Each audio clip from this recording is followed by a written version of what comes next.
No one came. The tea had gone cold. The candles had melted into stubs. The lemon tart I'd made by hand, with fresh zest and those little sugar curls they used to love, sat untouched in the center of the table. I kept checking the clock, even though I already knew what time it was. A habit, I suppose, or maybe a hope. That someone would be late, but not this late. That they'd knock and laugh and say, "Sorry, traffic was awful," or "We couldn't find your new house," even though I've lived here nearly 20 years. 78. That's how old I turned today. It's a heavy number, isn't it? Not round enough to be a milestone. Not low enough to be hopeful. Just a quiet, solid number. One you feel in your knees when the weather changes.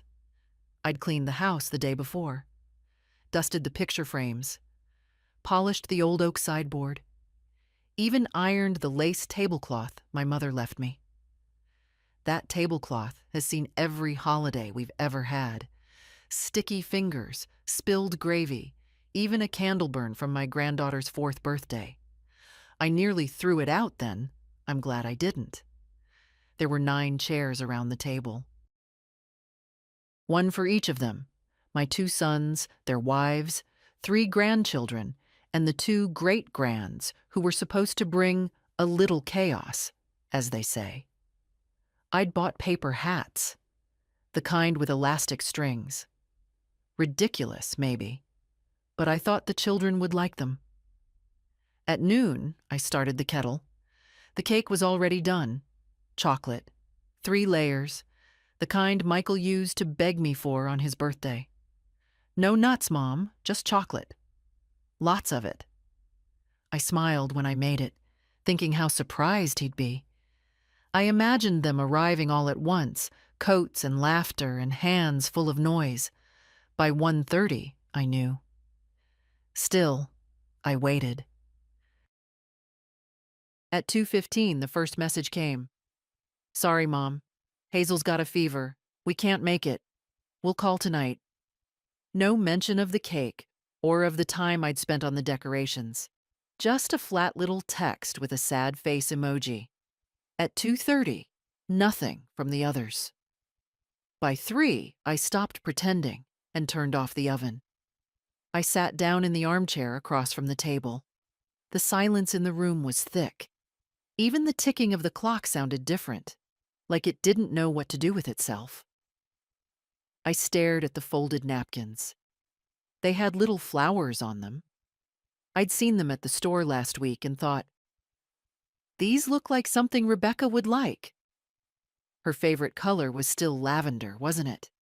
I used to host birthdays for a dozen people. Now I could barely get a call. But that's not fair, is it? I have to be honest. They call. They send flowers on Mother's Day. They even bring the children around at Christmas when they remember. They love me, they say. It's just, everyone's busy. Work, sports, life. You get pushed back, little by little, until you're a card on the fridge and a name on a group chat. I went to the kitchen and poured myself a cup of the cold tea. Sat at the table like a guest at someone else's party. No music, no candles, just the faint hum of the fridge and the ache in my hip that never really leaves anymore. On the sideboard sat 3 wrapped gifts. I'd made them myself. Scarves I'd knitted for each grandchild. I started them in July. Thought it would be a nice surprise. But they'll never see them now, will they? Maybe I'll leave them at their doorstep, like some forgotten Santa. I used to believe that if you gave enough, people would see you. Not just notice, but really see you. The person behind the checkbook. The one who watched them grow, who sacrificed, who was always there. But today, on my 78th birthday, I was not seen. And in the quiet that followed, something settled in me. Not anger, not yet. Just a kind of knowing. A final, solid realization. If no one shows up for you, maybe it's time to show up for yourself. I didn't throw anything away. Not the cake, not the lemon tart, not the cucumber sandwiches I'd cut into neat little triangles with the crusts removed. I wrapped them all carefully in plastic, slid them into the fridge one by one, the birthday napkins too. I folded them back into the packet. Silly, I know. But there was something unbearable about tossing them in the bin so soon, like discarding the hope I'd wrapped around them. By evening, the messages had stopped. 3 in total. 1 from Michael, 1 from Joanna, my daughter-in-law, who always sounds like she's apologizing for being alive, and 1 from Rebecca, my eldest granddaughter. So sorry, Grandma. I had a shift change and couldn't swap. Happy birthday? Hope it was lovely? There was a heart emoji at the end. That felt worse than nothing at all. No one called. The phone sat on the charger like a quiet witness. Not a single ring. No voicemail. No accidental dial-ins. It was my birthday, and the people I'd brought into this world couldn't be bothered to hear my voice. At 7:30, I sat down with a bowl of soup I hadn't intended to eat and stared at the kitchen wall. There's a crack there, just beneath the cupboard. It's been there for years. I remember George saying he'd fix it when the weather got better. That was 2 springs before he died. Now I just run my finger over it sometimes, like a scar. I thought about lighting the candles anyway, just to see what it would feel like. But I didn't.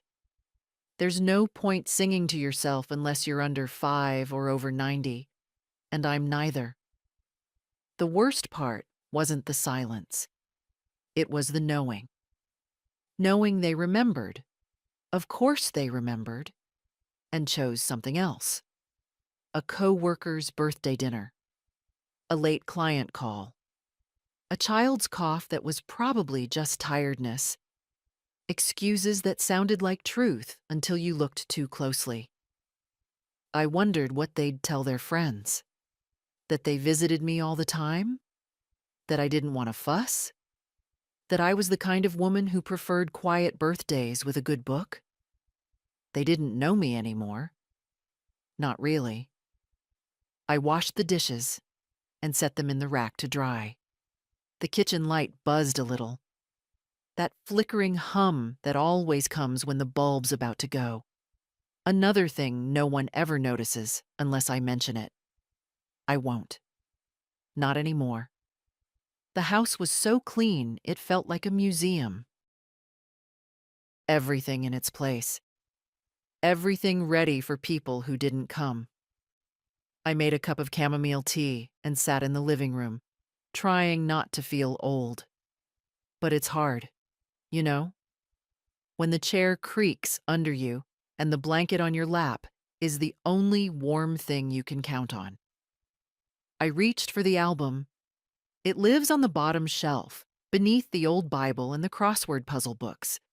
The cover is green velvet, worn at the edges, the gold "Our Family" lettering, faded from years of fingers. I pulled it onto my lap and opened it to the first page. George and me, 1968. He's holding me like we've just discovered joy. I'm in a blue dress, smiling like the world's still kind. I was 21. He was 24. We didn't know anything, but we thought we did. We thought love would solve it all. The next page? Michael's birth. His tiny hands curled into fists like he was already ready to fight. Then Jonathan, 2 years later. My quiet boy, always watching. Page after page, a life of birthdays and scraped knees and family picnics and school plays and graduations. So many smiles. So many candles. Always people around the table. I stopped at a picture of Rebecca at 5. She's blowing out candles on a pink cake, and I'm kneeling beside her, holding her shoulders so she doesn't fall forward. I remember that day. She'd wanted a unicorn party, So I stayed up half the night, cutting glitter stars from cardboard and making little horn-shaped hats. I closed the album. Gratitude turns sour when it goes unspoken too long. You wait, you forgive, you make excuses. But eventually, the silence gets heavy. I turned off the light and sat in the dark for a while. And then the doorbell rang. I nearly dropped my teacup. Who comes at 9 o'clock at night? I shuffled to the door, heart oddly hopeful, and opened it. There stood a young man in a red jacket with the logo of the local delivery service. He held a white box and looked unsure of himself. Nancy Patterson? Yes? Someone sent you this. From Sugar and Pine Bakery. Happy birthday. I stared at the box. It had a ribbon and a little card attached. Inside, another cake. Store-bought. Pretty. Impersonal. I opened the card. It just said, "From all of us. Sorry we couldn't be there." No names, no signatures, just that. "Thank you," I said quietly. The delivery boy hesitated. "Do you want me to bring it in for you?" I looked at his face. He couldn't have been more than 20. Tired eyes, faint stubble, probably someone's son, probably hungry. "Would you like a piece?" I asked. He blinked. "What? Cake? Would you like some?"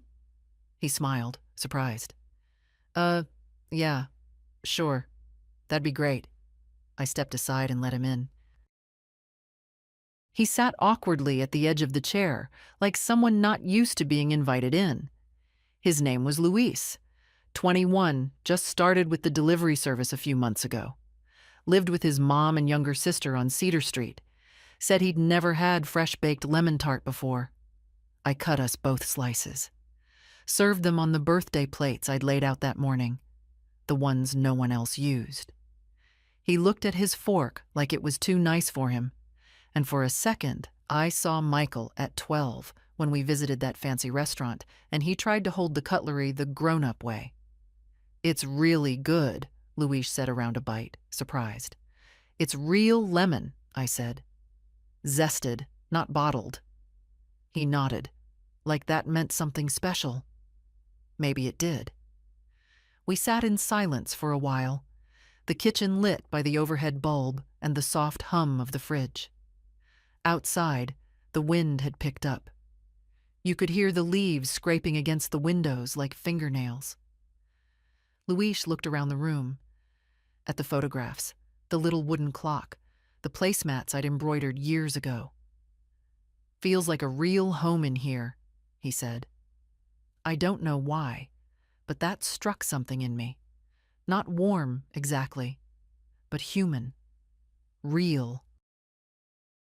Most people don't say things like that.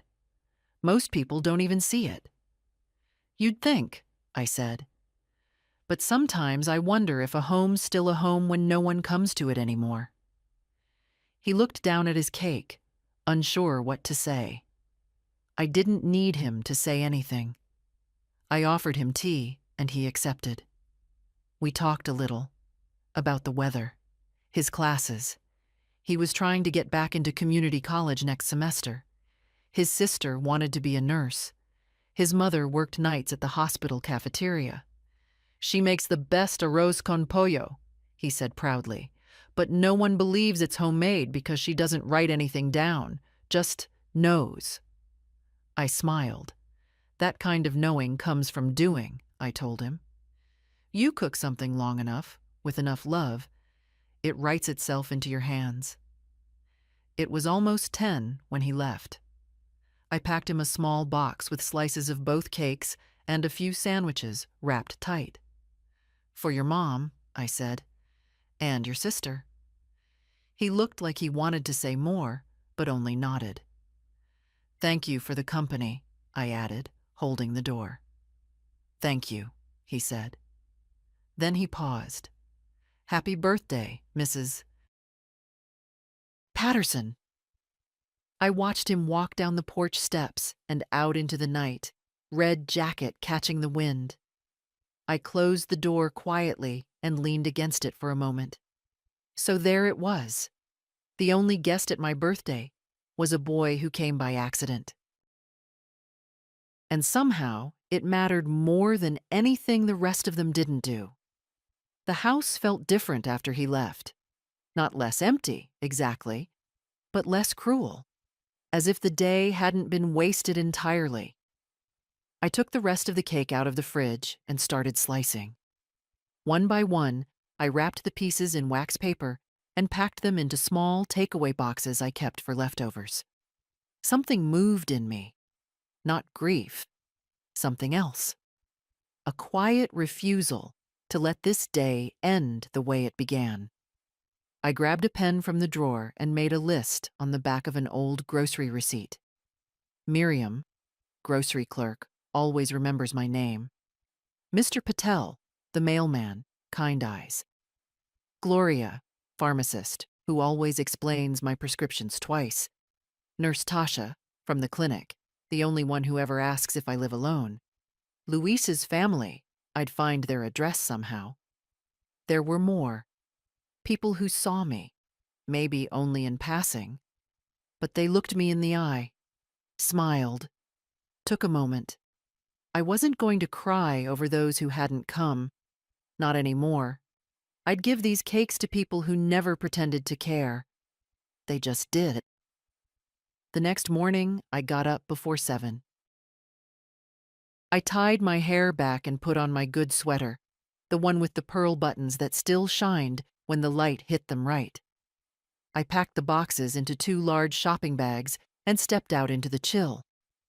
The town looked the same as always. Sleepy, neat, a little gray around the edges. But something in me had shifted. My steps felt steadier, my jaw tighter. At the corner store, Miriam looked up from behind the till and smiled like always. But when I handed her a box and said, "It's lemon tart. Made it yesterday. For you," her eyes widened. "For me? You always ask how I'm doing," I said. "And you always mean it." She took the box like it was gold. At the post boxes, Mr. Patel was sorting mail in his neat, brisk way. I offered him a slice and told him he had the best handwriting in town. He laughed and looked like he might cry. By the time I reached the pharmacy, my bags were half empty, and my heart felt a little fuller. Each face I saw reminded me I hadn't been invisible to everyone, and maybe, just maybe, I didn't need family to be seen. When I got home, the house no longer felt like a mausoleum. The silence was still there, but now it felt chosen, like something I'd invited in, not something forced on me. I set the empty shopping bags down by the door and made myself a cup of coffee, strong and hot. Sat at the kitchen table with it, wrapped my fingers around the mug, and let myself breathe for the first time in 2 days. No one had called, not to ask how the birthday went, not to apologize for missing it, not even to pretend. And oddly, that made it easier. Because silence speaks loudest when you stop making excuses for it. That afternoon, I walked into town again. Not to give anything this time, but to feel the rhythm of life. People bustling in and out of shops. Teenagers dragging their feet behind their parents. Old men arguing softly about sports on the bench by the bakery. Life happening, whether I was part of it or not.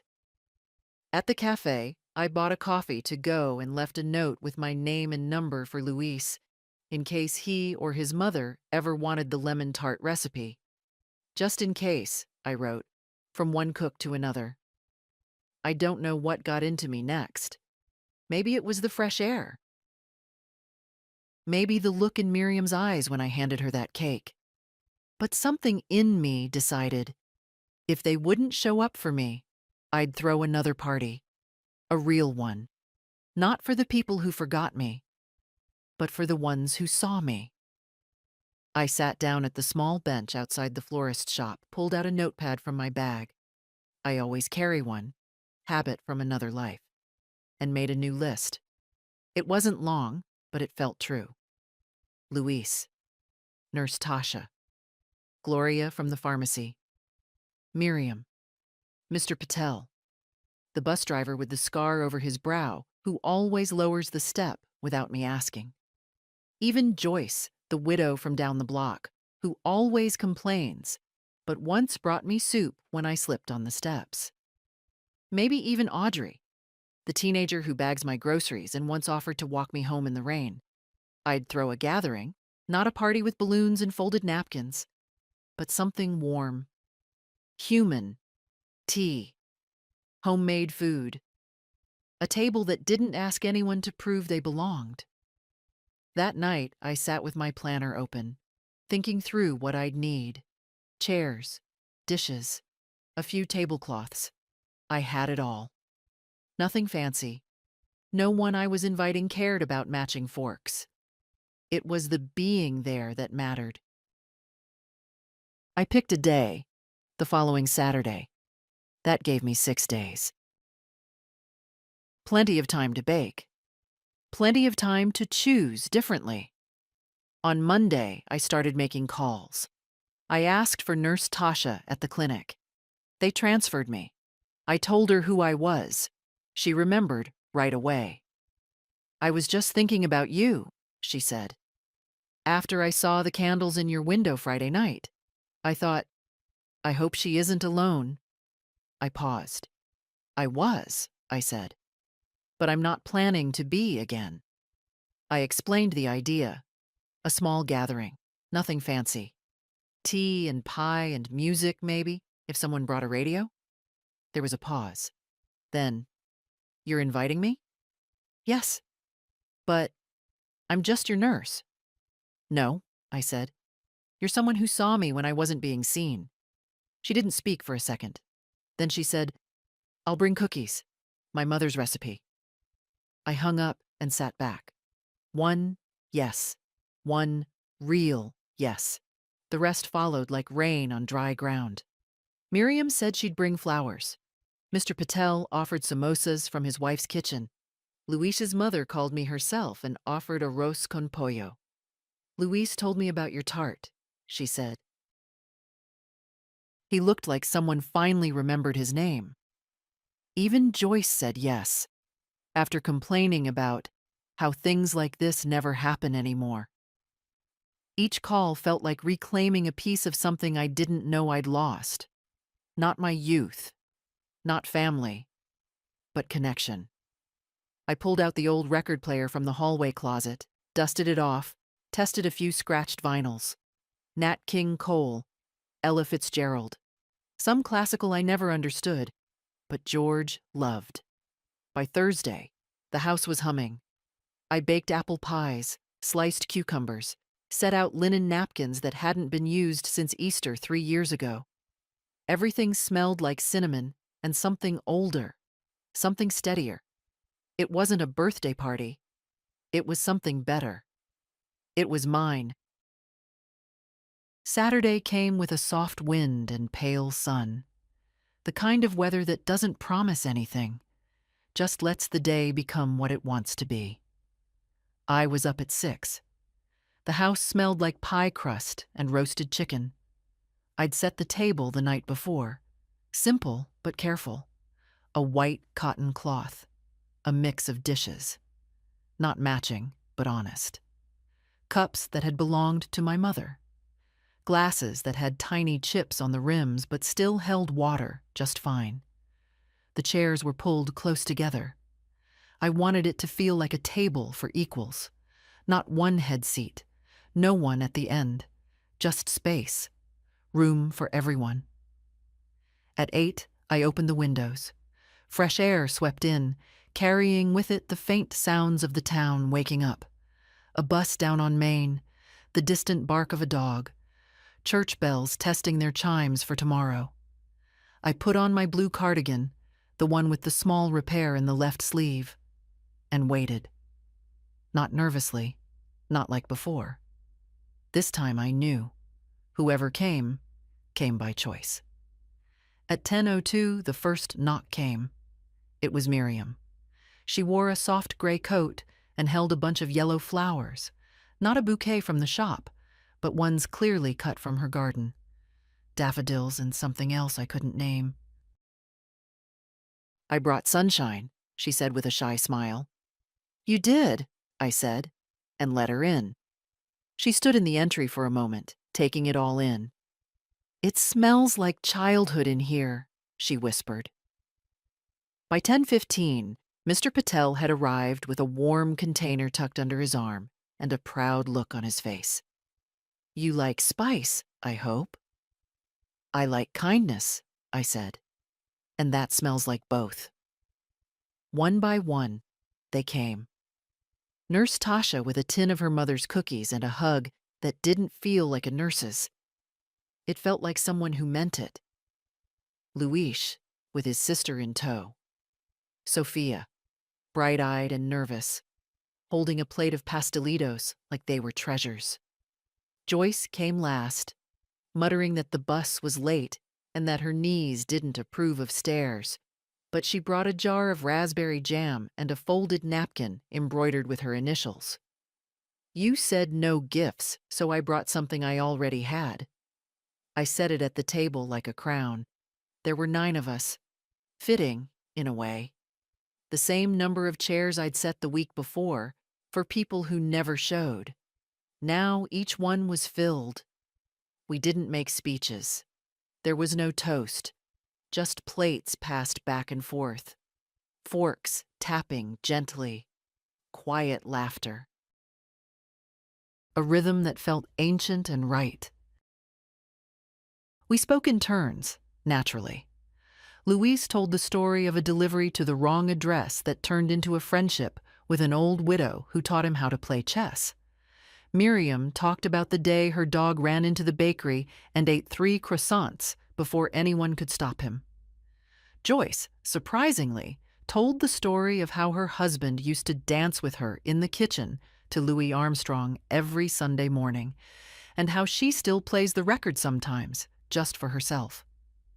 It wasn't all happy. Tasha mentioned the long night shifts, the patients who died without family, the way hospitals smell at 3 a.m.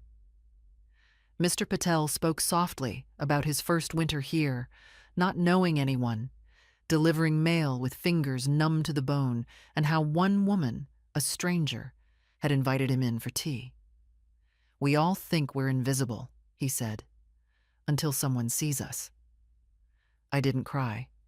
I thought I might, but instead, I felt warm, present, not a relic or a burden or a background character, but here, in this room, at this table, with these people. For dessert, I brought out the leftover birthday cake. They didn't know it had been meant for someone else, that it had sat untouched in my fridge for a week. Now, it belonged to this moment. I lit one candle, not for a wish, but for the sake of light, and we all took a slice. Sophia asked hesitantly, "Whose birthday is it?" I looked around the table. "Mine," I said. "Last week." There was a pause. Then Luis raised his fork and said, "Well then, happy birthday." Everyone joined in, not loudly, not in unison, but each voice, sincere. "Happy birthday, Nancy. Many more? To your health." I smiled, and this time the cake was eaten, every crumb. After everyone left, the house didn't feel empty. It felt still, full in the way a room is after music, not loud anymore, but echoing. I cleared the plates slowly, not because I was tired, but because I didn't want the afternoon to end. Their cups still held the imprint of their hands, a faint smear of frosting on the tablecloth where Sophia had giggled too hard. The folded napkin Joyce brought sat by the window, catching the last of the daylight. I didn't rush to clean it all up. I sat back down instead. Let myself breathe. I could still hear Mr. Patel's quiet voice, Tasha's laugh, the sound of chairs scraping back when Luis helped his sister to her feet. These weren't the people I'd raised, but they were the ones who'd stayed. And for the first time in years, I didn't feel like I had to chase anyone's love. That evening, as the sun dipped behind the neighbor's roof, I opened the hallway closet and pulled out the old tin box where I keep important papers. Not dramatic things, just what matters. Inside, a small ledger where I track bills, a folder with my will, my marriage license, George's death certificate, the letter from the lawyer when we paid off the mortgage. Notes I'd written to myself over the years, things to remember, to decide later. Later had come. I pulled the will from the folder and placed it on the table. Read through it, line by line, as if it belonged to someone else. Everything I'd written, the house, the savings, the certificates, the bonds, would go to my sons. At the time, it had made sense. But now? Now I couldn't remember the last time either of them had asked me what I wanted. Not what I could give, what I needed. Not in decades. Even the last conversation I'd had with Michael had ended with a casual, "You're still good with that monthly transfer, right, Mom?" No, "How are you sleeping?" No, "Is the roof holding up through the rain?" I'd said yes, because that's what I always said. But something had broken last week. Not loudly, not with yelling, just a quiet shatter I'd felt somewhere in my ribs. I pulled a notepad toward me and started writing. It wasn't angry. It wasn't bitter. It was just true. I listed the names again: Miriam, Mr. Patel, Tasha, Luis, Sophia, Joyce. People who had nothing to gain and came anyway. People who sat with me, laughed with me, broke bread with me. People who gave me back to myself. I made a note to call my lawyer Monday. The will would be rewritten. I'd set up a trust. Not something messy. I wasn't going to try to control everything after I was gone, but I could make sure the money didn't go to people who only remembered me when their mortgage was due. The house could become something more. I'd read, years ago, about women turning their homes into community spaces, safe havens, quiet libraries, afternoon tea circles. Nothing official, nothing grand. Just homes where people could go when the world forgot them. That night, I stood at the front window and looked out at the street.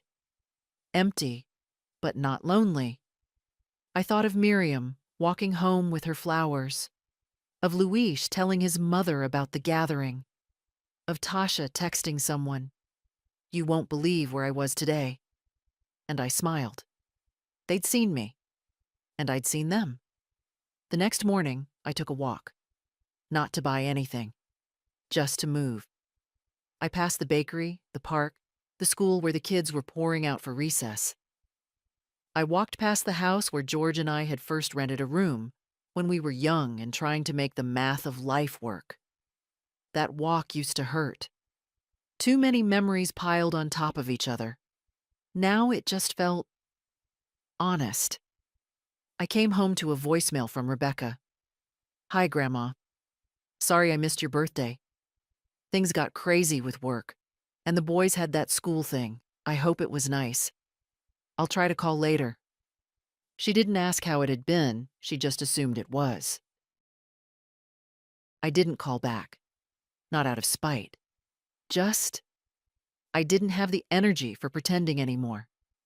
Instead, I sat down at the kitchen table, pulled out a fresh sheet of paper, and began writing a letter. Not to my sons. To Sophia. "Dear Sophia, thank you for coming to my tea. I know you didn't know me, not really, but you smiled like you did. You reminded me what it's like to be young and open-hearted. You reminded me of myself once. I wanted you to know that mattered. That you mattered. I hope you keep showing up like that. For people. For yourself. It's rarer than you think." I folded the letter neatly tucked it into an envelope, and wrote her name in clean cursive across the front. That afternoon, I walked it to the mailbox myself. The mailbox gave its usual creak as I slid the letter in. That sound, old and slightly reluctant, felt like a fitting reply. Like even the metal was saying, "Are you sure?" And I was. I'd never been more certain of anything in years. I walked slowly back to the house, the chill sneaking through the sleeves of my cardigan. October had a way of doing that, pretending to be gentle, then catching you off guard. The leaves had started to fall properly now, blanketing the sidewalk in that soft crunch I used to love as a child. The porch steps groaned as I climbed them, same as always. When George was alive, he'd meant to replace them. "Come spring," he used to say. Every winter we'd joke about them. "Those steps are going to murder one of us one day." He never got the chance to fix them, and I never did either. Maybe I liked the sound, the stubbornness in it, the way it reminded me something still had to hold my weight. Inside, the answering machine was blinking again. 2 messages. One from Jonathan, quick, clipped, and half-hearted. "Hey, Mom. Just wanted to say sorry we missed the birthday. It's been a madhouse. Maybe next weekend? We can take you out to lunch. Let me know." He didn't sound like he meant it. He sounded like someone checking off a box. The second was from my neighbor, Bev, asking if I still wanted her old vacuum. I didn't. But at least she'd called about something real. I didn't bother calling Jonathan back. Instead, I pulled on a light jacket and walked next door. Bev was out on her porch, snapping dead stems off her potted mums. "You came for the vacuum?" she asked, not looking up. "No," I said. "But I'll take it anyway. Let's sit for a minute first." She shrugged, wiped her hands on her pants, and motioned to the swing. It groaned, even louder than my porch steps, but we both settled in. For a while, we just watched the street. Then she asked, "You doing okay?" "I am," I said. "Better than I've been in a long time." Bev snorted. "Well, that's a miracle." We talked a bit, about nothing in particular. Then, as the sun dipped lower, I said, "I'm thinking of turning my house into something more." She turned to me. "More what? More than just a place where I wait for people who don't come?" Bev didn't laugh. She didn't scoff. She just looked at me, then nodded. "You mean like a soup kitchen?" "No, not that," I said. Something smaller, quieter, a space where people can feel safe, seen, maybe a table, a kettle, a place to sit if they need to cry or breathe or just be. Bev nodded again, slower this time. "You'd be good at that." I swallowed hard. "I was good at raising people," I said. "Just not the ones who came from me, apparently." She didn't argue. She just reached over, patted my knee, and said, "It's not always the roots that hold us up. Sometimes it's the hands we find later." That night, I slept without pills. In the morning, the phone rang again. I nearly didn't answer. But the screen said, "Thompson and Avery Law," and I knew what it was. Mr. Avery, my lawyer since George passed, had that calm way of speaking that made you feel like your decisions were just business, not the tectonic shifts they really were. "We can change the will, of course," he said. "Reassign assets, set up a trust. Do you want the boys notified?" "No," I said. "They'll find out in time." "And the property? The house?" "I want to place it under a private trust. Designate it for community use. I'll send you the details. I'm still thinking it through." He paused. "Are you sure, Nancy?" "Yes," I said, without hesitation. This house gave its best years to people who didn't see it. Now it's time it went to those who do. We went over the logistics, dates, signatures, fees. By the time I hung up, I felt lighter. I stood by the kitchen window and watched the leaves blow across the yard. Thought about all the hours I'd spent hoping they'd call, visit, say thank you. Hoping that one day the door would open and someone would say, "We remember what you did for us." But hoping is a waiting game. And I was tired of waiting. I brewed a fresh pot of tea, set 2 cups on the table just in case someone stopped by. And then the doorbell rang. It was Gloria from the pharmacy. She held a small tin of ginger biscuits and an envelope. "I wasn't sure if I should come," she said shyly. "But I heard from Miriam that you were gathering people. I thought maybe I could—" "I don't know. Just say thank you." "For what?" "For remembering me," she said. "No one remembers the person behind the counter." I let her in. We drank tea. She told me about her cat and her mother's arthritis and how sometimes the pharmacy customers don't even look her in the eye.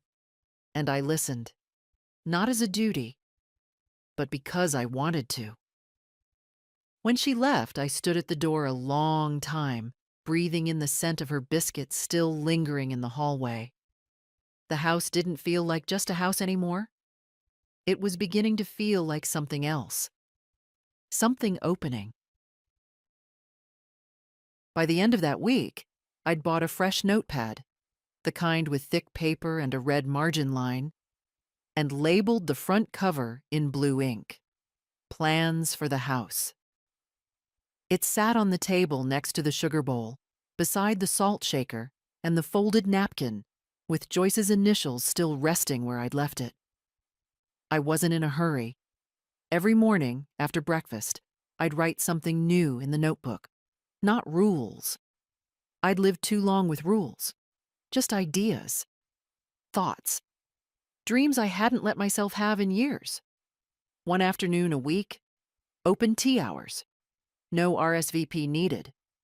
Small shelf of books by the window.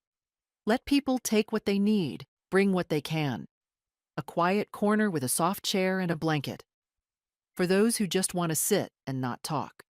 It wasn't much, but it was real. I called Mr. Avery again and asked about zoning, about liability. He said he'd look into it and that it might be complicated. Complicated, I said, has never stopped me before. Then I called Sophia. Louise answered the phone, and I could hear her laughing in the background. Something about burnt rice and too much garlic. When she got on the line, she sounded breathless. "Did I do something wrong?" she asked quickly. "No, dear," I said. Quite the opposite. I told her I wanted to set up a weekly group. Nothing official, just something quiet and regular. I asked if she'd help me plan it, if she'd bring her friends or whoever needed somewhere warm to go. "I don't know many people," she said, "but I'll come." That was enough. The first tea circle was small, just Sophia, Gloria, and Joyce, who insisted on bringing her own teacup because your mugs are too fat for my fingers. I didn't argue. I just laid out shortbread, warm scones, and the strawberry jam Gloria had brought as a surprise. We sat for nearly 2 hours, talking, listening, not solving the world's problems, but acknowledging that they existed. Joyce told a story about the year her husband died and how no one had brought her soup because they didn't know what to say. Gloria talked about how hard it was being the nice one in customer service, how people took, and kindness became invisible. Sophia just sat for a long time, silent, her hands curled around the tea. "I didn't know people talked like this," she said at last. "Like real." I touched her hand lightly. It's never too late to learn how. After they left, I didn't rush to clean. I sat in the quiet room, in the echo of voices that had finally felt like they belonged here. Not because of blood, but because of something deeper. Choice. 2 days later, Rebecca showed up, unannounced. She stood on the porch like a stranger, unsure whether to knock or turn away. I opened the door before she could decide. "Grandma," she said, eyes wide, breath caught in her chest. "Rebecca," I said, my voice even. "It's been a while. I I tried calling. You didn't answer." "I've been busy," I said. "Would you like to come in?" She nodded quickly, like a child being offered a second chance. We sat in the living room. I offered tea. She declined, fidgeted with the strap of her purse. "Dad told me you're changing the will." So, that's what brought her. Not the birthday, not the silence after. The money. "I am," I said simply. "But you always said—" "I said a lot of things," I interrupted, most of them hoping it would make people treat me better. She looked stung. "Grandma, I didn't mean—" "You didn't mean to hurt me," I said. "But you did. All of you did. Not with cruelty. With absence." Rebecca looked down. "I missed your birthday," she said quietly. "I know that. I knew it when I saw the date on the calendar and didn't call anyway. I don't even have a good reason." I didn't speak. She reached into her bag and pulled out a folded paper. "I wrote you something. I don't know if it helps." I took the paper, unfolded it slowly. It was a letter, handwritten, careful cursive, just a page. I didn't read it then. Instead, I looked at her, my granddaughter, the one I'd once held through fevers and heartbreak, through scraped knees and teenage drama. "I loved you like my own child," I said softly. "You still have a place here, but not at the head of the table." She nodded. "I understand." When she left, she didn't hug me. She didn't cry. She just touched my hand and said, "If you ever want to talk, I'll listen." It wasn't redemption, but it was honest. I sat down and read the letter. It was clumsy, rambling, but real. An apology without excuses. That night, I added another note to the notebook. Maybe once a month. Family allowed, but only if they come as people, not heirs. By the third tea circle, the chairs were full. Not all the same faces, but all familiar now. Miriam brought a neighbor. Tasha came on her lunch break, still in scrubs, tired but smiling. Even Joyce dragged in a new widow from her church, a woman named Clara with trembling hands and a whisper of a voice. No one asked where anyone came from. They just made space. Sophia had started baking. Little things. Banana bread, lemon cookies, the kind that made the house smell like warmth before the door even opened. She didn't say much, but she always came early and stayed late. Washed dishes without being asked. Swept crumbs off the floor when no one noticed. "You're building something," she said one afternoon, her eyes wide. "Not building," I said. "Reclaiming." She didn't ask what I meant. Maybe she already knew. That day, I brought out the old radio from the hall closet, the one George used to fiddle with endlessly, trying to get it to catch stations that didn't exist anymore. I'd thought it was broken, but when I turned the dial, it came to life. A soft crackle, then music. Not clear, but enough. I set it on the windowsill and let it play. Clara hummed along to something slow and forgotten. Gloria tapped her cup gently in rhythm. No one spoke for a while. The quiet had shape, weight, peace. That night, I couldn't sleep. Not from sadness. Not anymore. From fullness. The kind that comes when you finally remember who you are after years of being everyone else's helper. I walked through the house in my slippers, trailing my fingers along the walls. Each room had changed, though the furniture hadn't moved. It was in the air.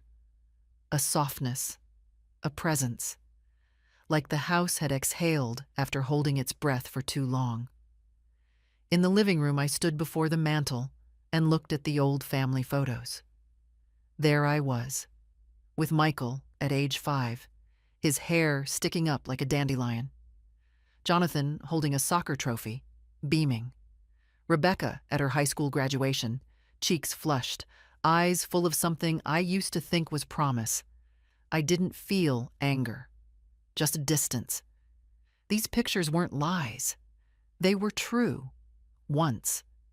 But they'd become fossils. Proof of a time that no longer claimed me. And that was all right. The next morning, the doorbell rang just after 10. It was Mr. Avery, my lawyer. He wore his usual gray suit and that tired smile that never quite reached his eyes. "Just need a few signatures," he said. "Then it's done." We sat at the kitchen table, surrounded by the scent of cinnamon and ink. He passed me papers, explained clauses. I nodded, read carefully, then signed. My name over and over, reclaiming ground. "Are you sure you don't want to notify the family now?" he asked gently. "I've notified the people who matter," I said. He looked at me for a long moment, then smiled, this time for real. After he left, I made a fresh pot of tea and sat at the window, watching a blue jay hop along the fence. There was a time I would have taken a picture. Now, I just watched. The phone rang in the afternoon. I didn't recognize the number, but I answered anyway. "Mrs. Patterson?" A hesitant voice. "This is Ezra. I work with Luis. He said I could call you. I hope that's okay." "Of course," I said. "What can I do for you?" He paused. "I heard you were opening your house for people, not like a shelter or anything, just a place." "That's right. Can I come?" I didn't ask why, didn't press. "Yes," I said. "We gather on Wednesdays. There's tea, music, no obligations." He exhaled, like he'd been holding his breath for weeks. "I'll bring something." "You don't have to." "I want to," he said softly. "It's been a long time since I brought anything anywhere." When he came that Wednesday, he brought a tin of cocoa and a story about losing his mother.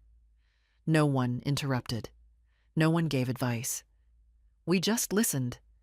Sometimes that's all people need, to speak into a space that doesn't try to fix them. Later, as I was washing cups, Sophia asked, "Do you think they'll come back?" "Who?" "Your family." "The ones who missed your birthday." I wiped a plate slowly. "They might. And will you let them in?" I thought for a moment. "I'll open the door," I said, "but I won't set a place for someone who won't sit with both feet in." She nodded. "That's fair." It was. That night, I added a new page to the notebook. "We are not waiting. We are welcoming. There's a difference." And then quietly, "I am not missing. I am found." The first time someone cried in my kitchen, it wasn't me. It was Clara. She'd brought a small jar of homemade apple butter wrapped in a piece of fabric tied with twine. It sat untouched on the table for almost an hour, and then, without warning, she reached for it with shaking hands and said, "I haven't made this since Harold died." No one said anything at first. Joyce shifted in her chair. Miriam reached for Clara's hand. "I used to make it every fall," Clara whispered. "He'd say it tasted like October. I stopped after he passed. Couldn't stand the smell of it." She looked around the table, her eyes brimming. "But this year," I thought, "maybe someone else would like it." "I do," I said. my voice steady. I already do. She cried then, not loudly, just the way people do when they've held something in too long, and no one rushed her. We let the tears come, poured tea, passed the bread, let her be human without fixing her. It struck me as I sat there. No one in that room was trying to be strong. Not in the performative way, not with tight smiles or upbeat talk. They were just being. And somehow, that made them stronger than anyone else I'd known. Later, when Clara had gone home, Joyce lingered behind. She stood by the door holding her coat, looking like she wanted to say something and hadn't figured out how. "You okay?" I asked. She nodded, then frowned. "I think so. You know, I didn't like you at first." I raised an eyebrow. "Why's that?" "You were so neat, so polite. I thought you were one of those women who never suffered." I laughed softly. "Well, I've gotten messier, and I've suffered plenty." She gave a tight smile. "Yeah, I see that now."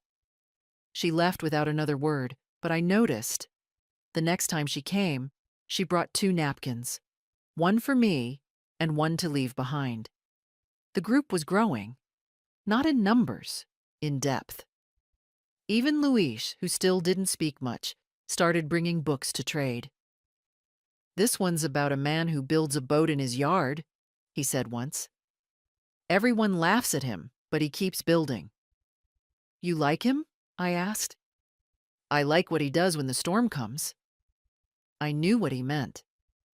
Sophia had started keeping track. Who brought what days were best, ideas for next month. She didn't call it organizing, but it was. I let her. It was her way of staying rooted. One afternoon, she handed me a flyer she'd designed. Warm House Wednesdays. Tea, talk, and quiet company. Simple. No address, just a phone number. Mine. I looked at it a long time.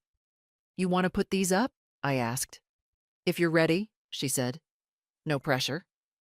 I wasn't sure if I was, but I nodded. She posted one at the library, another at the community center, left a small stack at the bakery, and people began to call. Not many, but enough. A man named Bernard came the next week. Early 50s, quiet, smelled faintly of sawdust and loneliness. Said he hadn't sat at a table with others since his mother died 6 years ago. He didn't stay long. But he left a note on the counter. "Thank you for letting me remember I exist." That note stayed on the fridge. Next to it, I pinned a photo Gloria had brought, an old one of her as a girl standing in front of a shop window with her grandmother. "She taught me how to brew proper tea," she said. "The rest I learned from watching people be unkind." "You've learned a lot then," I said. She smiled, but not with her eyes. At home, I kept writing. The notebook filled up faster than I expected. Things to keep in the kitchen: lemons, honey, candles, 2 good pens. Don't forget to replace the sugar bowl when it gets clumpy. People notice. Never assume someone has someone. And later, if no one calls you, you are still a person. If they never come back, you still mattered. On the final page, one morning, I wrote a question. "What would you do if you weren't waiting for someone else to care?" I didn't have the answer yet, but I knew I was getting closer. That Friday, as I swept the porch, Rebecca showed up again. No warning, just her and a tin in her hands. "I made cookies," she said, not meeting my eyes. "They're not as good as yours." "Probably not," I said, "but I'll try them." She smiled, a real one this time. "I read the letter again," she said. "The one you sent me." "I didn't send it," I corrected. "You handed it to me. That's different." Still, I wanted to say thank you for reading it. We sat on the steps. She talked a bit. about work, about the boys, about how hard it was to call me after so long. I thought you wouldn't want to hear from me. I didn't, I said. Not until you stopped showing up just to be seen. She nodded. I get it now. Maybe she did. Maybe she didn't. But I let her stay. Rebecca stayed for over an hour. She didn't ask for anything, didn't bring up the will or money or what she used to call the family home with that hungry, possessive tone I'd come to expect. She just sat beside me, watching the wind stir the trees, hands tucked into her sleeves like a child. We didn't say much after the first few minutes, and it didn't feel strained, just quiet, easy. When she finally stood to leave, she looked at the house like she was seeing it differently. It feels warmer in there, she said. Not just the heater, the whole place. I didn't reply. Let her feel what she needed to. After she left, I walked slowly back into the kitchen. The air still carried the faint scent of her cookies, burnt at the edges, but earnest. I opened the tin and took a bite. Too much cinnamon. Still, I finished it. Later that evening, as I was folding linens, the phone rang. Not the house phone, the little prepaid mobile I kept for the group, the number on the flyers. I answered. Hi, a woman said, her voice cautious. I got your number from the board at the clinic. I saw your flyer. Are you still doing the tea gatherings? Yes, I said.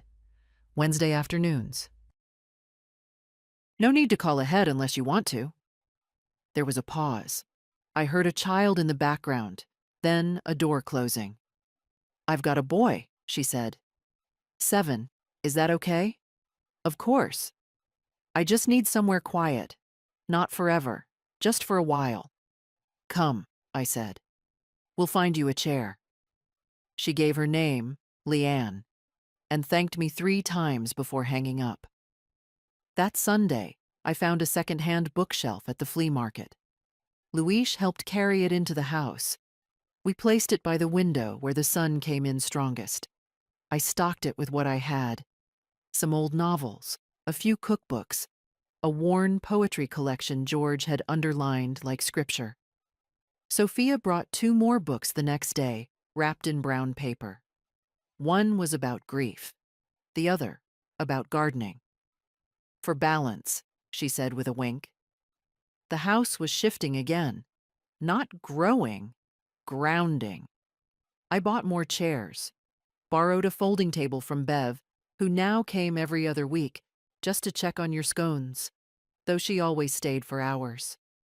I wrote another list in the notebook. People who sat down and stayed longer than they planned. Luis, Sophia, Gloria, Clara Bernard, Ezra Joyce, Rebecca Leanne, soon. Some brought food. Some brought stories. Some brought silence. All brought presents. That week, I opened a drawer I hadn't touched in years. Inside was the letter George wrote me on our 40th anniversary. I hadn't read it since the day he died. It had felt too sacred then, too painful. But now my hands were steady. He'd written in blue ink, his handwriting loose but certain. You were always the brave one, Nancy. The one who made a home out of scraps. If you ever forget who you are, look around. You'll see yourself in the things you saved. I pressed the letter to my chest and whispered, I remember now. That Wednesday, Leanne came. Her son's name was Theo. He was small, sharp-eyed, and quiet, with the kind of energy that waits at the edges, ready to run, but hoping he won't have to. He clung to her at first, sat on her lap, wouldn't speak. We made space. Clara brought coloring books she'd picked up at the pharmacy. Luis found a little chair from somewhere. Gloria handed him a ginger snap and said nothing at all. By the end of the hour, Theo was curled up in the reading corner, fast asleep with a blanket over his feet. Leanne looked like she might fall apart at the sight. She didn't cry. She just mouthed, "Thank you." After they left, I added to the notebook, "Sometimes people need silence more than tea. Give them both." That night, I turned off all the lights except the one above the mantel, sat on the sofa with a cup of cocoa, and watched the shadows dance. There had been so many years where I waited for joy to knock on the door. Now it lived here. Not loud, not flashy. Just present. Constant. Honest. I took the family photos off the mantel, wrapped them in tissue, and placed them in the drawer with George's letter. Then I placed a new photo frame on the shelf. It held the flyer Sophia made. The first one. Proof of the day I chose to stop waiting and start inviting. And under it, I wrote, in small print, "Welcome home." The first time Theo laughed, it startled everyone. We'd just finished our tea. Joyce was telling a story about her sister's wedding dress catching fire on a gas stove. "Don't ask," she said, which of course made everyone ask. And suddenly, in the middle of it, he let out this high, clear giggle. Not polite, not cautious. Real. Leanne froze. She looked at him like he'd grown wings. Then she looked at me, not smiling yet, just searching. "He hasn't laughed like that since his dad left," she whispered later, when we were washing mugs together in the sink.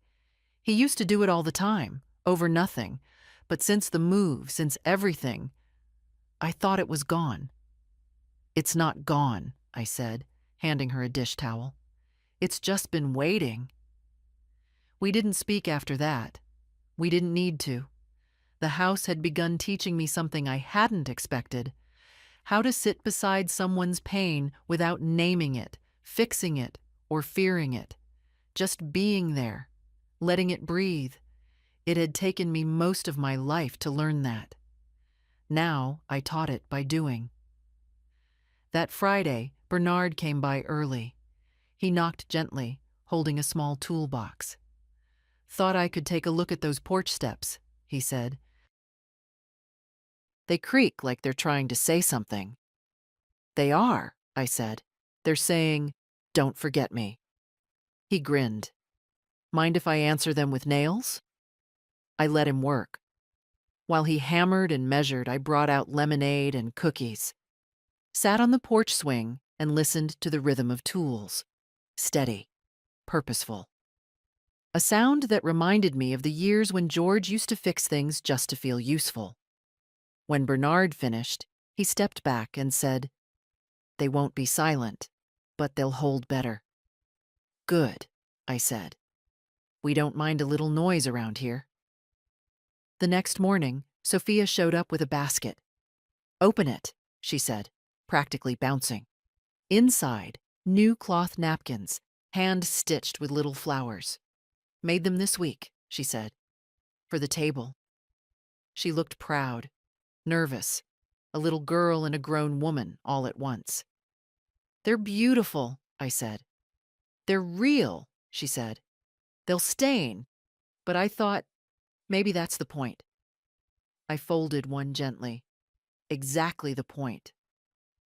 Later that afternoon, as the house settled into its usual hush, I sat by the window and thought of the old tablecloths I used to iron for holidays. Always pressed, always perfect. But no one remembered them. No one ever said, "Thank you for the crisp corners." Now the napkins had crooked stitches and smudges from jam and ink, and they felt more sacred than any fine linen I ever owned. Around dusk, the doorbell rang again. It was Rebecca. But this time, she wasn't alone. She stood with a woman about her age, short hair, soft sweater, hands tucked nervously into her pockets. "This is Julie," Rebecca said, eyes steady. "She's my partner." She waited for me to flinch. I didn't. "Hello, Julie," I said, stepping aside. "Come in. We've got lemon tart." Julie smiled, a little stunned. "You're not surprised?" "I'm not 20, I said. "And I've been paying attention longer than either of you have been breathing." Rebecca looked like she might cry. We sat at the kitchen table, the three of us. I poured tea. Julie offered to help, but I waved her off. "Some things you do yourself." They told me about their apartment, the job Rebecca had left, the new one she was starting, Julie's parents, who hadn't taken the news well. "I wanted to tell you sooner," Rebecca said, "but I didn't want it to be a fight." "It's not," I said. "It's just truth. And around here, we let that sit at the table." They stayed until the streetlights came on. Before they left, Rebecca asked if they could come to one of the Wednesdays. "If it's okay," she added quickly. "It's not a club," I said. "It's a room. It opens. You walk in. That's all." Julie hugged me, quick, firm. Rebecca didn't cry. Not then. But when I stood in the doorway after they walked out, I saw her lean her head against Julie's shoulder, and I knew. She'd found something here, too. Maybe not the same thing I had, but close. That night, I took the flyer down from the fridge and made a new one. Same teacup drawing, same soft colors. New words. Wednesdays at Nancy's. Come as you are. Leave less alone. And beneath it I wrote, "This is not a program, it's a promise." Winter came quietly that year. No first storm, no great drop in temperature, just a slow fade. Leaves gave up their color one by one. The wind stiffened. The light grew tired earlier. By mid-November, the house felt different. Not colder, heavier, like it was bracing. I lit more candles in the afternoons, set out thicker blankets on the chairs, stocked the pantry with flour, sugar, tins of soup, tea. People still came. The circle stayed steady, like a heartbeat. Sometimes we had 10, sometimes just 3. Sometimes no one said much at all, and that was all right too. On one such afternoon, I sat alone in the kitchen, steeping chamomile for myself. I'd expected Joyce and Gloria, but both had called to cancel. Colds, they said. Nothing serious. I wasn't disappointed. I was content. That surprised me. A knock came just after 4. I opened the door to find Theo standing there, no coat, cheeks flushed, holding a folded piece of construction paper. Leanne was a few steps behind him, her hands full with grocery bags. "He insisted on bringing this to you first," she said, catching her breath. "Said he couldn't wait until next week." Theo held out the paper. It was a drawing. Crude, childlike, a table with chairs all around it. Stick figures. Cups. A window. Me, clearly, with gray scribbles for hair and a smile bigger than my face. At the top, in messy letters, "Nancy's house is the best house." I knelt down, took the paper gently, and kissed the top of his head. "Thank you," I whispered. He shrugged, already running back to help his mother. That night, I taped the drawing to the inside of the front door, so that anyone who left, or hesitated to come in, would see it. The holidays approached. It was my first in years without decorations, not because I was bitter, because I was busy. The gatherings continued, the books rotated, the faces deepened. One Wednesday, Sophia read aloud from a poem she wrote. The room was so still when she finished, I could hear my own heart. Bernard fixed the broken lock on the hallway closet. Gloria crocheted a blanket for the reading chair. Miriam brought her niece, who didn't speak a word, but stayed the full hour and asked for a second cup of cocoa. Rebecca came too, sometimes alone, sometimes with Julie, sometimes just long enough to sit with me while I folded napkins or shelled peas. We didn't talk about the past anymore. It didn't need to be dug up again. It had said what it came to say. Instead, she helped. She listened. She came back. A few days before Christmas, I received a letter. Handwritten. No return address. Just a name I didn't recognize. Inside, a brief note. I came to your house once with Ezra. I didn't speak. But you gave me cake, and it was the first kindness I'd had in months. I've moved on now, to another city. But I wanted you to know. That day mattered. You reminded me I was still worth feeding. No name at the bottom, just a drawing of a teacup. I tucked it into the notebook, between the page where I'd written, "We do not know who we save when we keep the door open, but someone always walks through." On Christmas Eve, I didn't bake the usual roast. I made soup. 3 kinds. Luis helped stir. Gloria chopped vegetables with a speed that made me nervous. Leanne brought cornbread. Bernard set the table. Joyce arrived late and muttered, "I told myself I wasn't coming, but the house dragged me in." It was snowing lightly. Outside, the world was all quiet white. Inside, it was warmth and laughter, and the low hum of Nat King Cole on the old radio. No one asked about presents. No one gave speeches. We just ate. Sophia stood up near the end, shy, hands in her pockets, and said, "This is the only place I feel like a person right now, so thanks." She sat back down quickly, face red. But we heard her, and that was the point. That night, after everyone left, I stood by the window in the dark. The street was silent, the snow still falling, and for the first time in a long time, I didn't feel the ache of absence. I felt the truth of presence. In the chair left pulled out. In the mug someone forgot to rinse. In the laughter still tucked into the corners of the house. This wasn't the family I raised. It was the one I chose. And somehow, they chose me back. January brought a stillness I hadn't known in years. Not the kind that comes from emptiness. The other kind. The kind that settles in when things are finally where they're meant to be. Even the wind seemed softer. Not kinder, just honest. The gatherings continued. More quietly now. Winter does that to people, makes them quieter, closer. We wore scarves and thick socks, sat nearer to the heater. The teacups steamed longer. The bread cooled faster.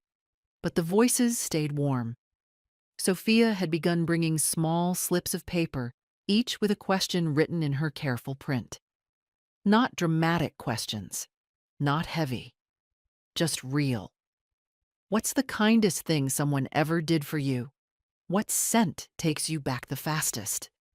When did you last feel like yourself? People answered in their own time, sometimes aloud, sometimes by nodding, or smiling, or just sitting a little taller. Rebecca offered to print the questions on cards. "So they don't get soggy from cocoa spills," she said. She brought them in a box, neatly tied with ribbon. We kept them in the center of the table. 1 card, every week. 1 question. 1 opening. The trust in that room, it wasn't earned all at once. It had grown like roots. Invisible at first, then everywhere. Bernard started staying after to help with cleanup. He never said why. I never asked. One day, I caught him humming while he dried the teacups. It sounded like a lullaby. Gloria began teaching Theo how to knit. He was terrible at it, but he kept trying. "He sits still longer when his hands are busy," Leanne said. I didn't think that was possible. Even Joyce softened. She began bringing extra jam. "Just in case," she'd mutter. But we all knew she'd started making a second jar every week. People began leaving small things behind, not by accident. Tokens, a button, a pressed flower, a pencil with someone's initials, a postcard from 1974, a smooth stone, a half-finished crossword. I placed them all in a wooden bowl in the hallway, the bowl of left things. But they didn't feel lost. They felt offered. That month, I received a letter from Jonathan. It wasn't long. He didn't apologize. He just wrote, "I heard from Rebecca that you're doing something with the house.